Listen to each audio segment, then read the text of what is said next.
All right, gents, let's get into this set here. Got some different crew of people in, so we can review this. I'm gonna say to you guards, right? You may wonder why I always call you over to the sideline to talk to you, and what I'm doing is I'm giving you instruction, right? But what I haven't done a good job of is telling you guys why I do that, why I do things. And so if there's ever times in practice you're like, I'm not sure why, or in a game, why does coach do that? Just come ask me, because sometimes it's really important for you to know why. And one of the things I'm doing here, Josh, when I call you over, or Alex when I call you over, and Brody I'll call you over, and I do it with Gannon and Timmy too.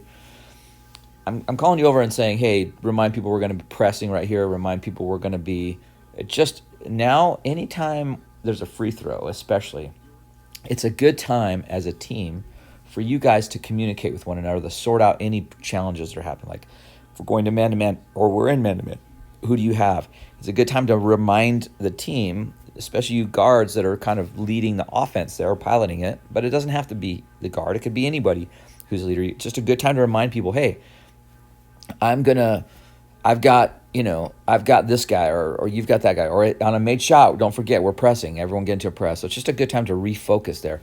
Hey, on a missed shot, we're going to get in transition right away. So let's get a good outlet pass and fill lanes, right? Let's get there right away. So it's just, these are good opportunities to communicate. So when I call you over and I say, hey, go tell them this, or go tell them, remind them, what I'm doing is I'm really just teaching you guys what you should be doing. And when you leave my team and you grow out of my team, or Team Bruiser, and you're trying out for your school team, these are things, these are traits, these are the intangibles that coaches look for. It's not just that you can dribble and you can shoot, but can you lead a team? Do you understand what's happening? Do you understand the game? Are you taking sort of charge out there when you're there? Those are the things that the coach, he doesn't have time, or she won't have time to teach you how to do those things. You just, are you a game player, or are you just kind of watching the game happen to you? Are you changing the game, and are you taking control of the game? Are you piloting the game? So enough of me talking, but that's what I'm doing, guys. Okay, let's get into this. Should be talking now. Hey, we're going to go into transition on a made shot. It's a made shot, and here we go, right into transition. So first thing, we always talk about this position is all the guards. We want to catch the ball free throw line extended, so that's right over here. This is where we want Josh catching the ball. It's really hard to make other passes unless this is a missed shot. If he misses the shot, then of course his rebound's going to get there. He's going to pass to you, Josh, and you're going to get up the middle. Just take it right up the middle. But on a made shot, we have specific locations, and they're there for a reason, right? So we want you to catch the ball here, Josh. That's too shallow of a catch. We want distance, because someone can, if this pass is made slightly different, or you get turned around a little bit, it's easy for someone to kind of come up into this spot here, or come from behind you and steal the ball. So we want you over here where you have the sideline at your back, and you can do an OODA loop. You can turn and look and pass it. And so some of you guys are new, have probably heard me say OODA loop and didn't know what I'm talking about. OODA just is an acronym for orient, observe your situation, orient yourself to that situation, decide what you're going to do, and then act, and then do it. So when we're talking about passing, especially in transition, all this stuff happens in a matter of like fractions of seconds. You get the ball, you observe, you orient, decide, and act. That's different than just getting the ball and putting it on the ground, or looking down and pounding the ball the first thing you do. The first thing you do is OODA, is to observe and orient yourself, okay? All right. Here we go. So we catch the ball, not in a great spot. So we should be in transition. And I think at this point, I think Brody and Alex aren't sure who's 2 and 3, right? So Josh catches it out of position, and we don't have Brody in the right spot, and we probably don't have Alex in the right spot. There's no 2, basically. And so we never get in transition. So our entire transition is blown. Now, okay, good job, Josh, bringing it down. I want you to make him pay, though. See, great. As soon as you come here, you've already got, right here, see how his hips are turned? You hear me say this all the time. Here's the defender. You come out wide, come right into him. Come right into him. You come out wide, and so it's taking you longer to get where you're going because you're looping around, right, Josh? So what I want you to do is to come right at him, come right in him, make some contact. Now here's what I say when you get their hips turned. Once you have their hips turned, you've won. You've already won the battle. Let me say that again, guards, or anyone else that's interested in dribbling.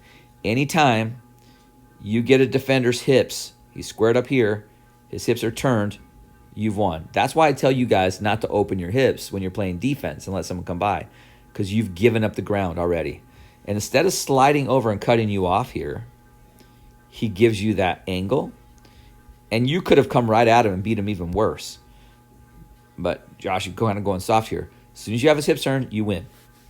Now, guards, what I want you to do here is, as soon as you have his hips turned, Josh, keep right into him. I would cut him off, dribble right in front of him, and I might even slow down, stop my dribble, and let him run into the back of me and draw a foul. If I do that as a guard, if I do that to him once and then twice, he will not be playing me defense like he's been playing me because he doesn't want to foul out. I get him on 2 fouls. So this is another part of the game, right? Make the other team pay when you have the ball with your own aggression. If they're going to be aggressive, be more aggressive. That doesn't mean dribbling way out here. That means he's going to be aggressive. He's going to come right up here. He's going to be aggressive. Great, you're going to be aggressive. I'm going to come right at your hip. As soon as I have you turn, I'm going to cut off the lane, and then I'll maybe stop or slow my dribble and let this guy run right into the back of me and draw a foul. Okay? But what happens is you come all the way, Josh, right? This is efficient. The fastest way to the rim is right down the middle.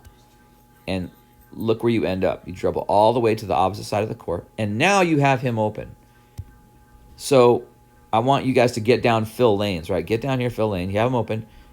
You dribble all the way to him. Then you make this pass. It's not even like when you make this jump stop, Josh, when you're dribbling like this, you didn't have to give up your dribble there, right? If you're going to do it, make him pay. You came all the way down here, kind of felt, I feel like you felt like you ran out of options, and then you decided to pass. Too late then. You wanted to hit him. If you're going to pass it to him there where he can do something with it. But better is that would have been better if you would have just driven in the middle and taken it right to the middle of the lane. Let's just go back. If you would have taken right to the middle lane and you had him filling a lane and someone else filling a lane, now you have options to score. Look at here. If you take it to the middle, here's the ball, and I have 2 people filling lanes, you have options to hit the basket. But that doesn't happen here, right? And I want to point something out to Alex, but Andreas did a good job here. Alex, you've now come down, and here's the ball. Look at all of this space, Alex. Step into here and demand the basketball, right? But Andreas, as the rim runner, gets it. Good job, Andreas. Now, you catch it, and you've got a guy right on you. He is literally on top of you. You feel him behind you. Jump stop. Put up a shot fake, and then go up big to the basket. The last thing you want to do in a situation like this is run with the ball and throw it while you're running, because that's going to happen. Just like the guards, we were telling the guards to slow down, stop, and take the foul. Do that here. Slow down, jump stop here. You get a good pass, jump stop, boom. With both feet, I would hit the ground, put up a shot fake, and then go up strong. Or just go up strong. But you can't just run through here and expect that by running and you throw up the ball, it's going to go in. That's going to happen every time, right? You got the foul. I'll give you that. You got the foul. And here's what I want to point out. I want to point out that happened because you were in the right spot where you needed to be. I think you're the rim runner in this case, right? That's where you need to be. So when you guys execute and go where you need to be, you end up taking good shots. I love it. Even though everything else was kind of cattywampus, that worked out good. Good job, Andreas. So here I think I'm saying, hey, Josh, come here. I want to talk to you.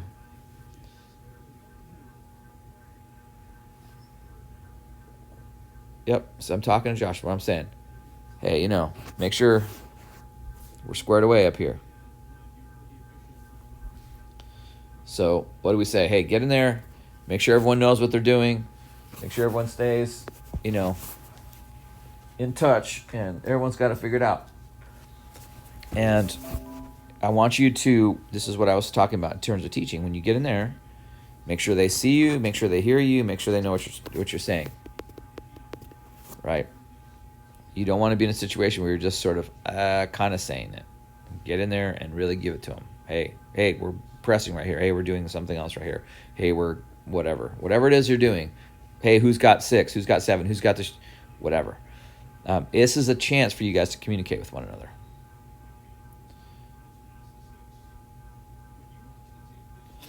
So let's check out your shooting here, Andreas.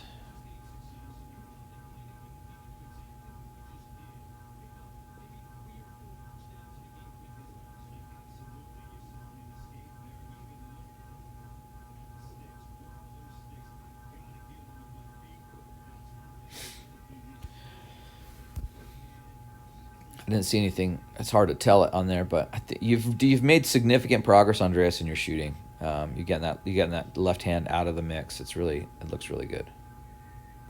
All right, so we're in a press, right? I said, hey, we're gonna press. All right.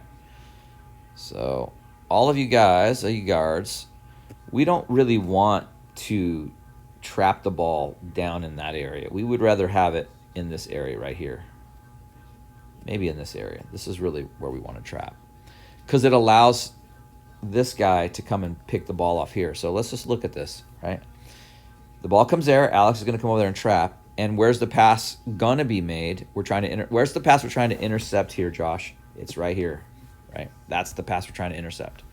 So you just got to have an understanding of who it is that you're trying to intercept the ball from.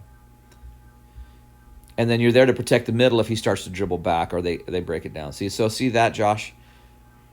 You're kind of watching. You get sucked all the way down in here. This is who we're trying to intercept the ball from.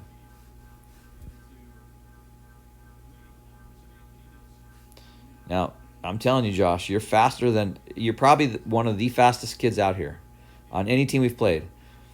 And just watch how little effort it takes for you to close gap and distance. Your speed is just phenomenal. But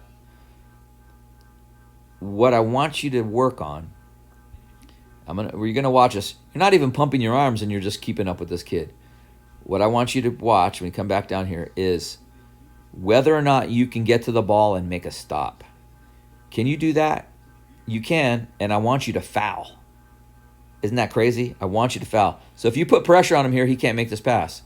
Now, you're watching it, but watch what happens. As soon as that pass is made, you're like, oh, don't hit me in the head. So as he starts to make it someone has to make him make a decision. Either you do or you do. And you should have done that earlier, Josh. Have him make a decision. So what we want is someone right here has got to make him either pass or shoot quicker. And that should be you, Josh. So let's just rewind it because I want to go back and say, like, tell me if you can get there. Can you get there, Josh? See? You definitely could have gotten there and taken that ball from us. Watch this again. You're so fast. I mean, your speed is such a gift, Josh. It's such a gift. Instead, we give that up. And that's it's a layup that came from missing this opportunity here. And then no pressure on the ball when he's dribbling down. So that was a hard one to watch. Okay, same thing. Same thing, Josh. Look where you're catching the ball. It needs to be over here, right? So this is what I want you to work on this week, okay? I want you to catch it there. Brody, as fast as you can to the half, right before the half-court line, and turn and look, okay? Good. And because that is just what I was saying before, because you caught the ball here, you're going to get entangled with this kind of business here. If you would have caught it here, it's different. It's a catch and rip and pass.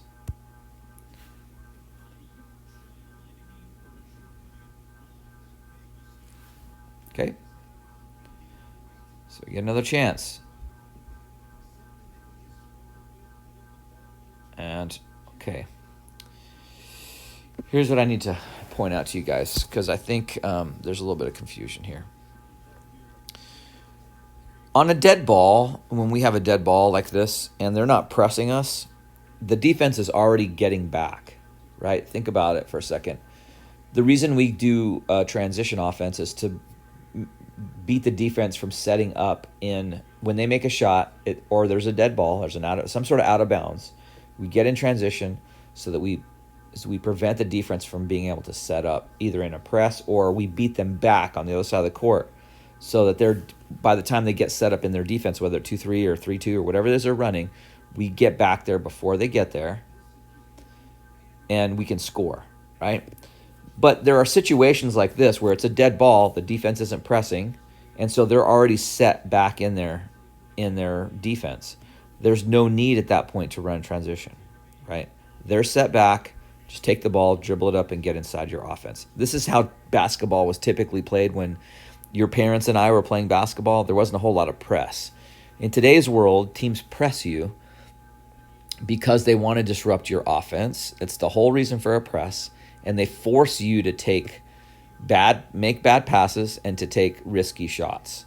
So when you don't have to be in transition, when it's a dead ball, take your time, gather yourself, dribble down court, and set up your offense. It's that easy.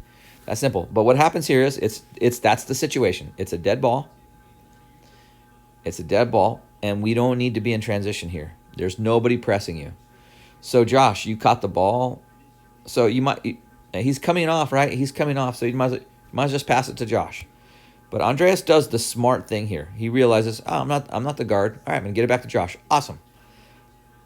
You don't have to do anything with it, Josh, except come down. There's no pressure. Come down and set up your offense. Well, we forced the issue here, and if you were going to be, Brody, if you're in transition, because you guys were all getting in transition, if you're going to be somewhere, Brody, it's you need to be here. So guards, when you're playing the 1 and you're passing to the 2, if the 2 is on the other side of this line, don't pass it to him. It's too dangerous.